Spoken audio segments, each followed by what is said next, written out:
आज क्षमावाणी पर्व है तो थोड़ा सा उसके ऊपर बोलते हैं। ओम नमः सिद्धेभ्यः, ओम नमः सिद्धेभ्यः, ओम नमः सिद्धेभ्यः, नमो अरिहन्ताणं, नमो सिद्धाणं, नमो आयर्याणं, नमो वज्रायाणं, नमो लोये सौवसाहुणं। पंच परमेष्टि भगवान की, 2400 तीर्थंकर भगवान की, परम पूज्य आचार्य गुरुवर श्री विद्यासागर जी महाराज की, परम पूज्य आचार्य श्री समय सागर जी महाराज की, निर्यापक श्रवण श्री नियम सागर जी महाराज की, क्षमावाणी महापर्व की, परम पूज्य 108 मुनि श्री अभिनंदन सागर जी महामुनि राज जी की, समस्त आचार्य संघ की। आज क्षमावाणी पर्व है। पर्युषण पर्व का प्रारंभ भी उत्तम क्षमा धर्म के माध्यम से हुआ था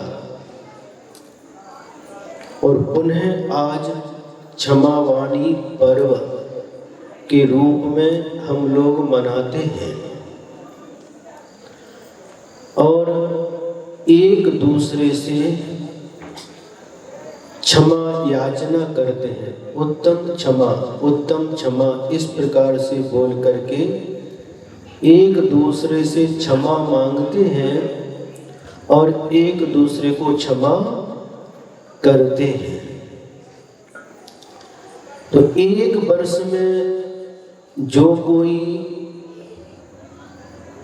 हमारे मन के द्वारा, वचनों के द्वारा या शरीर के द्वारा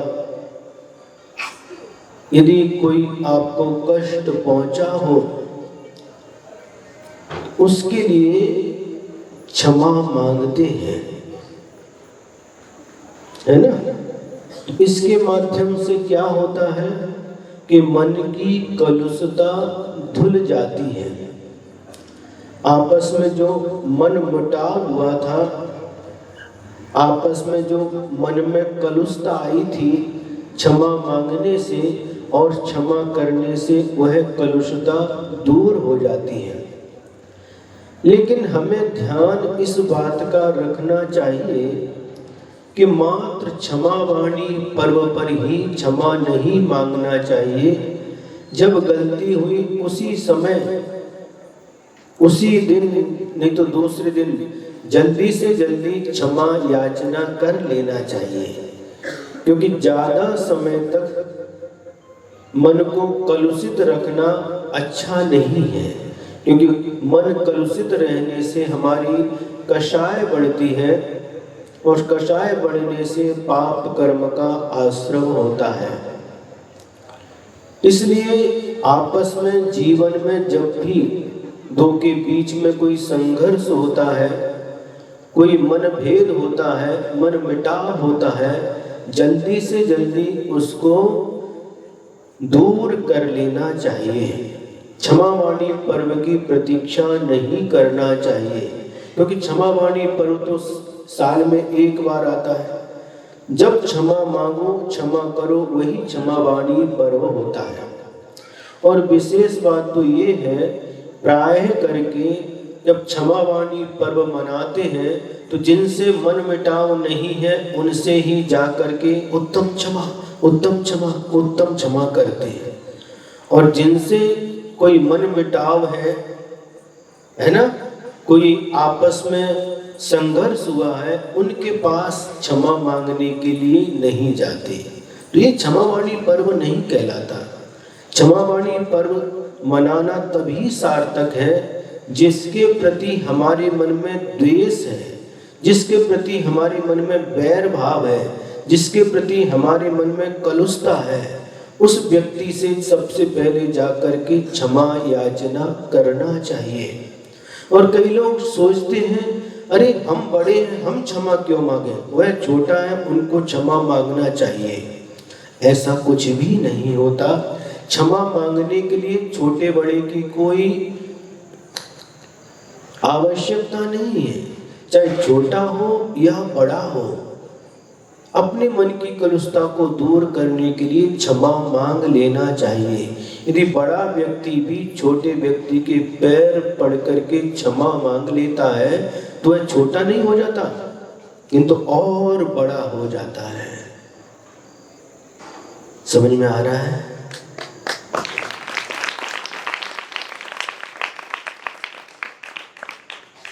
तो सही क्षमा वाणी पर्व मनाना तभी सार्थक होगा कि जिसके प्रति हमारे मन में कलुषता है, जिसके प्रति हमारे मन में गांठ बंधी है, उस गांठ को खोल देना चाहिए और मन संबंधी जो कलुषता है उसको धो लेना चाहिए। तभी यह क्षमा वाणी पर्व मनाना सार्थक होता, नहीं तो ये रूढ़ी हो जाएगी। बस क्षमावाणी पर्व आया, उत्तम क्षमा, उत्तम क्षमा, उत्तम क्षमा, और मात्र उत्तम क्षमा कह करके ये क्षमावाणी पर्व नहीं मनाना, किंतु अंदर से भी क्षमा मांगना और क्षमा करना।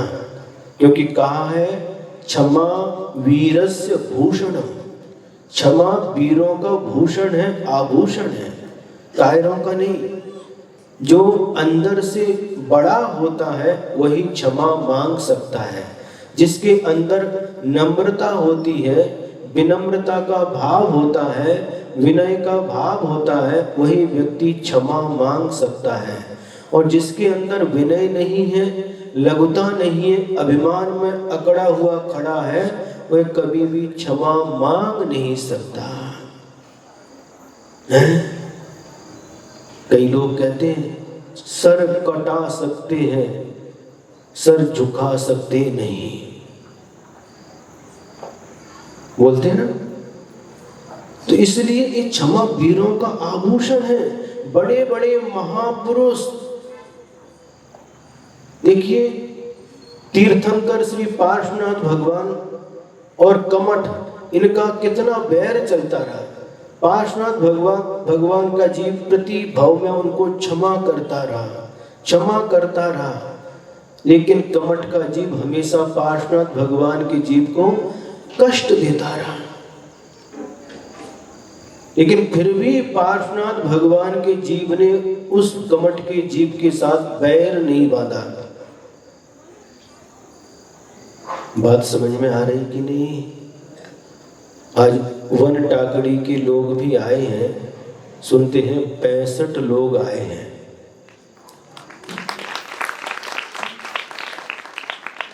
यहाँ पर गुरुकुल में भी वन टाकड़ी के कितने बच्चे हैं? 3-4 बच्चे हैं। अंबड़ के भी हैं। 2-3 दिन पहले पानी गांव के भी लोग आए थे। अंबड़ के लोग भी, अंबड़ की पाठशाला के बच्चे भी आए थे, और उन्होंने छोटे छोटे बच्चों ने यहाँ पर तत्वार्थ सूत्र का बिना पुस्तक देखे पाठ किया था। और आज उसमें भी 3 आर्यकाएं हैं। अंबड़ में चातुर्मास हो रहा है। आर्यका निष्काममती, आर्यका व्रतमती और आर्यका ध्रुवमती। उन्होंने अच्छा परिश्रम किया। उन छोटे छोटे बच्चों को तत्वार्थ सूत्र कंठस्थ कराया है। बहुत अच्छा ये कार्य हुआ। और आज वन टाकड़ी के लोग आए हैं। वन टाकड़ी एक छोटा सा गांव है। हम लोग बिहार करते करते कहां से बहुत सारे गांव घूमते घूमते सिरपुर आए। वसंत चातुर्मास के बाद बहुत सारे गांव घूमते घूमते सिरपुर पहुंचे, और सिरपुर से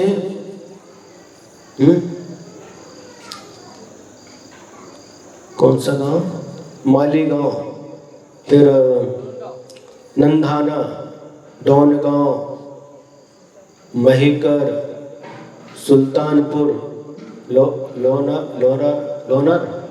लोनार, दूसरबीड़ और सिंदखेड़ राजा, देवलगांव राजा, जालना, और जालना से पानीगांव गई। पानीगांव में 10-12 दिन रुकी और वहाँ पर महावीर जयंती का कार्यक्रम हुआ।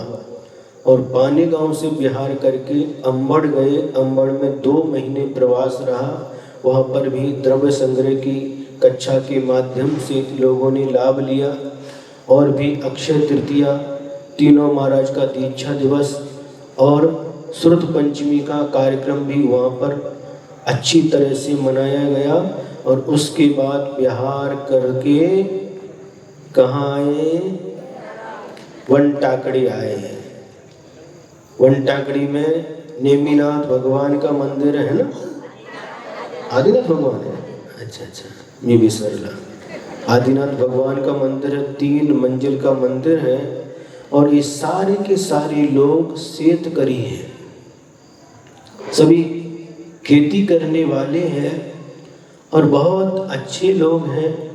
पानीगांव के लोग भी बहुत अच्छे हैं, अंबड़ के लोग भी अच्छे हैं और वनटाकड़ी के लोग भी बहुत अच्छे हैं। इनके मकान ज़्यादा शहर में जैसे बड़ी बिल्डिंगें होती हैं ऐसी नहीं है, छोटे घर हैं। कई लोगों के माटी के घर हैं, पतरे के घर हैं, लेकिन घर छोटे होते हुए भी इनके दिल बहुत बड़े हैं।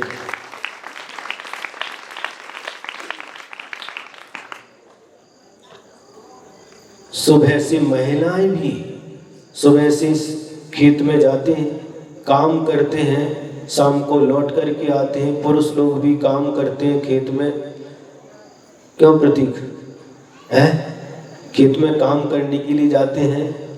साहिल भी जाता है। जो लोग दिख रहे हैं सामने सभी खेती में काम करते हैं। कई लोग अंबड़ को काम के लिए जाते हैं और बहुत अच्छे से लगभग 12 दिन तक हम थे, निकलने वाले थे, लेकिन बीच में ही सुपार सागर महाराज जी का थोड़ा स्वास्थ्य बिगड़ गया, इसलिए 2-3 दिन और एक्स्ट्रा वनटाकड़ी में रुके। और सही पूछो तो गांव का माहौल बहुत अच्छा होता है। शहर की अपेक्षा से गांव का माहौल बहुत अच्छा होता है। वहाँ पर शुद्ध ऑक्सीजन मिलती है, वहाँ की जलवायु शुद्ध रहती है और लोग भी बहुत भक्ति संपन्न होते हैं। भले ही घर छोटे रहते हैं लेकिन इन लोगों के दिल बहुत बड़े होते हैं।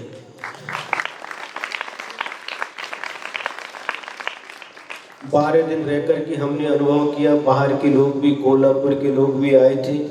उनके लिए भी सुबह शाम व्यवस्थित ढंग से भोजन की व्यवस्था, नाश्ता की व्यवस्था अच्छी तरह से लोग करते थे और यही करना चाहिए। ये हमारा जो अतिथि आते हैं उनका आदर करना, उनकी व्यवस्था करना हमारा कर्तव्य होता है। तो जिस प्रकार से आप लोगों का जो मंदिर है, 3 मंजिल का मंदिर है, आप लोग वीतराग भगवान की आराधना करते रहिए। मात्र वीतरागी भगवान की ही आराधना करना। वीतराग भगवान को छोड़ करके दूसरे सरागी देवी देवताओं की आराधना नहीं करना, क्योंकि वीतराग भगवान की आराधना करने से हमारे पाप कर्म का नाश होता है। और पाप कर्म का नाश होता है तो सारे के सारे जो पाप कर्म के उदय से दुख संकट आए हैं वह सब दूर हो जाते हैं। हमें लोगों ने सुनाया कि वहाँ पर बहुत साल पहले केशव नंदी महाराज आए थे और मंदिर रुकने की भी जगह नहीं थी, कहाँ रुके थे। और उसके बाद में जब मंदिर का कार्य प्रारंभ हुआ तो वनटाकड़ी के लोग, पुरुष, महिला और बच्चे, इन सब ने स्वयं मजदूरी का, लेबर का काम किया उस मंदिर को बनाने के लिए। दीवार खड़ी करने के लिए, स्लैब डालने के लिए मिस्त्री थे, गौंडी बोलते हैं उसको। हाँ, लेकिन बाकी काम इन महिलाओं ने, सुनो एलोरा की महिलाओं, है सुनो, इन महिलाओं की कितनी प्रशंसा करें उतना कम है, क्योंकि भगवान का मंदिर बनाने में बालू उठाना, गिट्टी लाना, सीमेंट लाना, ईंट लाना, इस सब गांव के लोगों ने मिलकर के एक कार्य पूरा किया है। ये हमने सुना तो हमको बहुत आश्चर्य हुआ, और छने हुए पानी का उसमें उपयोग किया गया।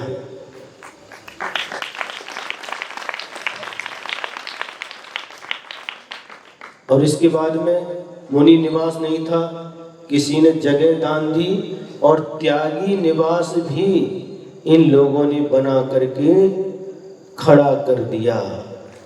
नीचे भी 2 रूम है, ऊपर 3 रूम है, और एक हॉल भी है। तो बहुत अच्छा है। अपने आप को कभी कम नहीं समझना।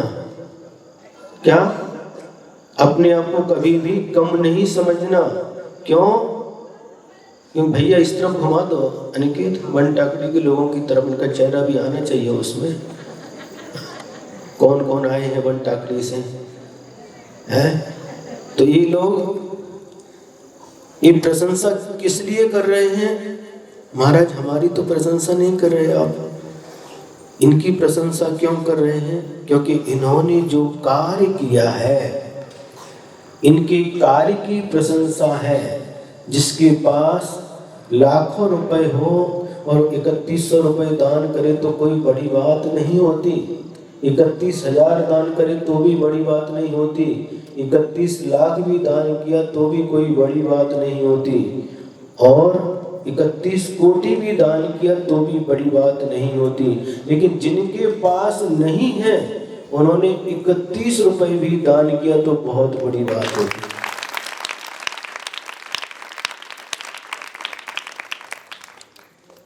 जिनके पास अनाप शनाप धन साधन है, उन्हें कर दिया तो कोई बड़ी बात नहीं है।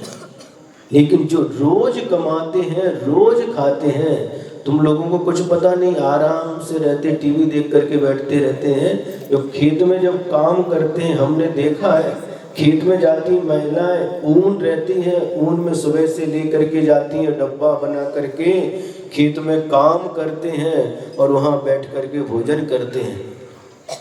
हमने अपनी आंखों से देखा तो हमको देख करके ये बहुत अच्छा लगा, क्योंकि सही वास्तव में धर्म का पालन यही लोग करते हैं। सुख सुविधा नहीं होने के बाद भी इस प्रकार से धर्म के प्रति रुचि होना और धर्म के प्रति उत्साह होना एक अपने आप में बहुत बड़ी बात होती है ना।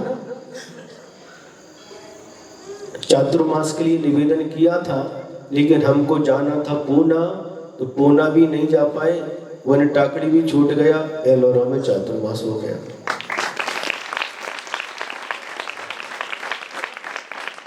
सुबह से लेकर के, चाहे वो देखिए सुनिए, जंगल के लिए हो, चारों महाराज के साथ, कभी अकेले महाराज जंगल के लिए नहीं गए, जंगल के लिए अपने बच्चे, प्रतीक है, वैभव है, साहिल है, और कितने बच्चे थे, ये सब जंगल के लिए समय से आते थे, समय से वहीं सोते थे नीचे। ऐसे उठे महाराज, जंगल के लिए साथ में आना, आहार के लिए साथ में, वैयावृत्ति के लिए, प्रवचन के लिए, कभी भी हमको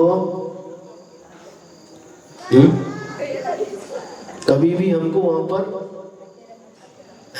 बोर जैसा नहीं हुआ। बहुत अच्छा लगा गांव में,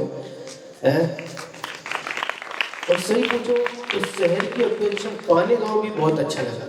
पानी गांव में भी जो मुनि निवास है, गांव के बाहर है, और लोग, पानी गांव के लोग भी बहुत अच्छे हैं, सरल हैं, सभी शेतकरी हैं, सभी के यहाँ मौसमी के बगीचे हैं, मौसमी होती उधर, है ना।